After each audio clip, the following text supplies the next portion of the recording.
Muy buenos días, miércoles 3 de abril, primer día hábil del mes de abril. Estamos en el día 115 del gobierno de Javier Milei. Titulamos la apertura de hoy de unitarios y federales, la vieja pelea histórica de la Argentina, a libertarios y federales. Estamos a 53 días del Pacto de Mayo, en el que el gobierno cifra esperanzas de empezar allí a tener su ley bases y tener el contenido del DNU de alguna manera aprobado. Y se plantea una lucha nuevamente entre el poder central del presidente con los gobernadores. Por eso escuchamos esta canción de Dos Hermanos de Hernán Ríos, una canción que habla de la enemistad entre unitarios y federales para iniciar la apertura de hoy. Hay un conflicto que atraviesa la historia de nuestro país que se centra en una pregunta: ¿cuántos recursos le corresponden al centro del país, a Buenos Aires, y cuántos al interior? Incluso muchos dicen que la definición de interior es una definición equivocada, ¿no? Porque no hay un interior, sino todo es parte de lo mismo, y que el interior indica algo ya en su denominación un poco despectiva. Milei carga con la contradicción de, por un lado, ser un presidente votado fundamentalmente en el interior, en muchos de los lugares donde arrasó con números históricos, y por el otro estar generando importantes problemas de financiamiento a las provincias, cuyos habitantes son quienes más los votaron. Según un estudio del Centro de la Economía Política Argentina, CEPA, en marzo de 2024, presenta una caída de la transferencia de fondos por coparticipación a las provincias de 25% promedio. O sea, este mes que se acaba de concluir, una cuarta parte de los recursos que recibían las provincias dejaron de recibirlo. El estudio citado explica que los ingresos provinciales provienen básicamente de dos fuentes: recursos propios, principalmente ingresos brutos, impuesto inmobiliario, automotor, sellos, y recursos tributarios de origen nacional, principalmente por la transferencia de coparticipación.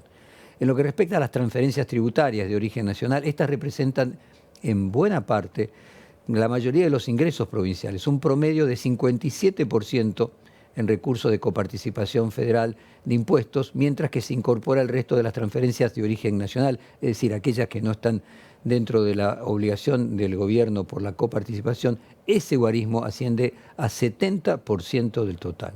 Y esto tiene diferencia provincia por provincia. Por ejemplo, en provincias como Formosa, Catamarca o La Rioja, el porcentaje de financiamiento necesario para la provincia aportado por el Estado Nacional, es decir, la diferencia del total del presupuesto, cuánto recauda la provincia y cuánto viene de la suma de recursos de lo recaudado por el Estado Nacional, es el 80%.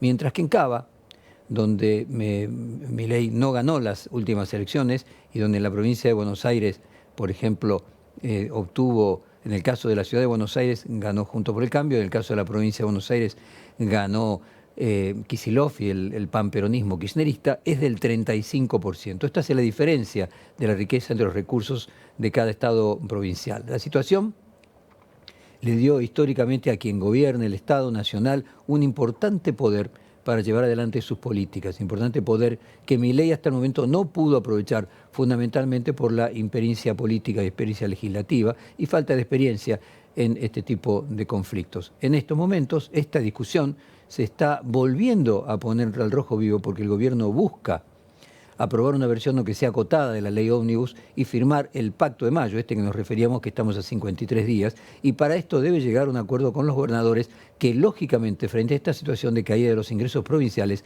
intentarán llegar a acuerdos que garanticen el normal funcionamiento de sus provincias. Sin embargo, hay gobernadores que, a pesar de esta situación, no se inclinan de momento a llegar a un acuerdo con el gobierno y denuncian esta situación en algunos casos como directamente una extorsión. Vamos ahora a compartir una serie de fragmentos de intervenciones de gobernadores y funcionarios oficialistas que sintetizan la discusión, como titulamos la apertura de hoy, entre libertarios y federales. Empecemos primero con Javier Milei, en un reportaje que llamó mucho la atención en la cadena de noticias internacional CNN, este 31 de marzo. Allí Javier Milei dice: mi error, fue haber ido a hablar con los gobernadores de una manera tan transparente y honesta.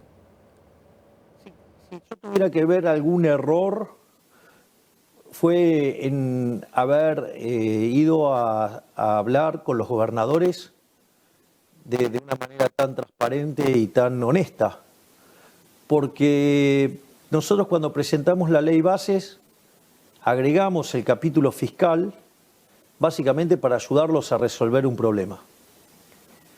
Y los gobernadores, en lugar de tomarlo como un gesto de buena voluntad, que es lo que era, lo tomaron como un signo de debilidad y se pusieron a trabajar sobre el capítulo 4 para destrozar las finanzas públicas y, la verdad, digamos, romper el resultado fiscal y mandarnos a una hiper.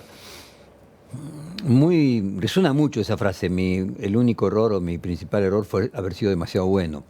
A pesar de la difícil situación que estamos pasando, no deja de ser, podríamos decir, un poco humorístico. Esto del principal error que cometí es ser demasiado bueno y honesto. Con estas autocríticas, ¿quién necesita halagos?, podría decir una abuelita. Más allá de este estilo característico de Javier Milei, en este punto se centra gran parte del problema. Hay un debate de fondo que, como dijimos, atraviesa a toda la historia argentina y en tiempos de crisis y de ajuste fiscal, obviamente, se agrava porque hay menos para repartir entre el Estado Nacional y las provincias. Ayer este debate se coló en los actos por el aniversario de la Guerra de las Malvinas. El presidente no fue a la vigilia clásica de todos los años a Río Grande junto con los veteranos, ni hizo un acto junto a los gobernadores patagónicos de Tierra del Fuego, Chubut y Santa Cruz. Prefirió realizar un acto en la ciudad de Buenos Aires, en la que habló de la reconciliación de las Fuerzas Armadas, como si estuviéramos en 1983. Vamos a compartir un fragmento del discurso de Javier Milei ayer. Javier Milei invita a las Fuerzas Armadas y a los veteranos de Malvinas al Pacto de Mayo. El primer paso de esta nueva doctrina lo daremos el 25 de mayo en la Docta, en la provincia de Córdoba, donde firmaremos el Pacto de Mayo, estableciendo las 10 políticas de Estado del nuevo orden económico argentino, y para el que quiero extender una invitación especial no solo a los miembros del Estado Mayor Conjuntos y las Fuerzas Armadas, sino también a las organizaciones de veteranos de Malvinas para que sean testigos y estandartes de la nueva Argentina. Es interesante que en el sur el acto en el que el gobernador de Tierra del Fuego, Gustavo Melella, ligado a la Unión por la Patria, Ignacio Torres, era anteriormente de Juntos por el Cambio, y Claudio Vidal, de Santa Cruz, un opositor al kirchnerismo con su propio partido provincial, es decir, de absoluta diferente y variada ascendencia política, compartieron el acto en el que, además de recordar a los caídos, hablaron del federalismo en clara crítica a la política del gobierno nacional. Hay algo en los gobernadores patagónicos particularmente opositores al gobierno de Javier Milei. Vamos a compartir un fragmento de la intervención de Ignacio Torres en el 42 aniversario de la gesta de las Malvinas. Nada sirve el revanchismo revisionista. Y parte de defender nuestra soberanía también es defender el federalismo. Y que hoy estemos acá 3 gobernadores de la Patagonia y que Gustavo haya traído también la causa Malvinas como un eje central que nos hermana como provincia, es algo más que importante, con diferencias generacionales, con diferencias partidarias, pero con una causa común. Hoy nos une Malvinas, pero también nos une la defensa de la soberanía. Ante cualquier avanzada, ante cualquier intento de, sea quien esté coyunturalmente en la Casa Rosada, sentar las bases para quienes vengan después sigan defendiendo nuestros recursos, sigan defendiendo nuestro mar argentino y sigan defendiendo nuestra soberanía, el federalismo y la patria. Que lo estudien los chicos y que se transmita generación tras generación. De nada sirve el revanchismo revisionista que cada tanto quieren traernos para confundir o para vivir anclados en el pasado para dividir a los argentinos. Bueno, de hecho, Malvinas, el día que sea recuperada, sería la provincia número 25. Ahora vamos a compartir un fragmento del gobernador que viene tomando protagonismo. Me refiero al gobernador Maximiliano Puyaro de Santa Fe, también el 30 de marzo. El ajuste es muy fuerte y lo están pagando los sectores populares. Escuchemos al gobernador de Santa Fe. Entiendo que si se ordenan las cuentas de un Estado que durante años, por lo menos 13 años, gastó más de lo que recaudó, va a haber un rebote. Pero también veo que el ajuste es muy fuerte y lo están pagando la gente de los sectores más populares. Hoy una jubilación mínima son 204.000 pesos, de una canasta básica son 690.000. Bueno, esto que dice Puyaro en momentos de negociaciones con el gobierno de Milei por la ley bases, ¿qué significa? ¿Es un adelanto del voto en contra?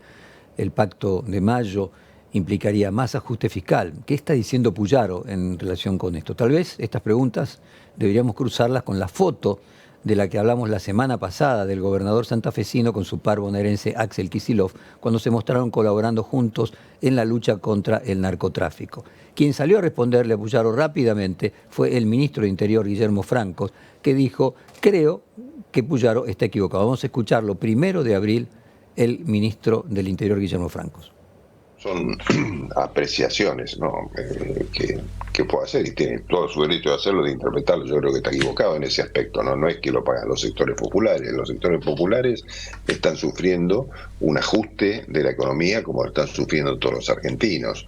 Cuando el presidente se refiere a la casta, a que el ajuste lo sufre la casta, se refiere que ha habido decenas, miles de contratos de trabajo en el sector público que estaban asignados a militantes políticos, la gran mayoría que se han ido cortando durante todos estos 3 meses que llevamos de gobierno, ¿no?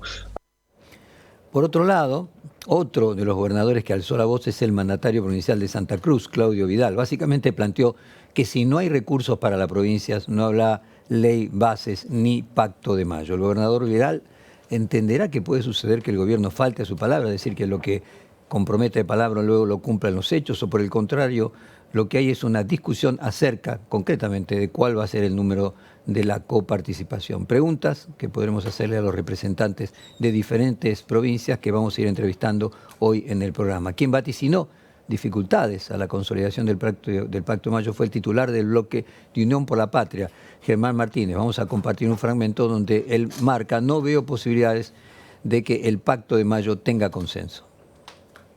Yo no la escuché, pero leí la nota al gobernador de la provincia de Santa Cruz que plantea en esa línea. ¿Dónde están los intereses de mi provincia en el Pacto de Mayo, no? Claro.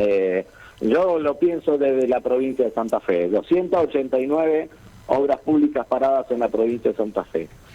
Le cortaron el Fondo Nacional de Incentivo Docente. No está más el Fondo Compensador para el Transporte del Interior para el aglomerado Rosario y Santa Fe. Ahora no te garantizan el pago a las cajas de jubilaciones no transferidas a la Nación. ¿Dónde están los intereses de Santa Fe en esa agenda? En la agenda de mayo. ¿Dónde están? No. Entonces me parece que más allá del título, yo hoy no veo ninguna posibilidad de que eso se transforme realmente en un ejercicio legítimo, ¿no?, de consenso institucional. Pero a pesar de todo esto, el gobierno cuenta con una base de gobernadores con los que empezar a conversar. De hecho, mañana se reunirá con 10 gobernadores de lo que eran Juntos por el Cambio, que plantean un primer acuerdo con la ley bases y el Pacto de Mayo. Sin embargo, adelantaron que no concuerdan con la restitución del impuesto a las ganancias para los trabajadores y el ajuste a los jubilados. Como dijimos, el reparto de los recursos entre el Estado de la Nación y las provincias es un debate que atraviesa toda la historia de nuestro país desde mucho antes de que el Estado se convirtiera en una nación. En síntesis, faltan 53 días para el Pacto de Mayo. En ese momento, hoy estamos en el día 115, el gobierno de Milei llegaría al día 168, habría consumido 12% del total de sus 1.460 días de mandato, que significan sus 4 años de mandato, y es un punto clave.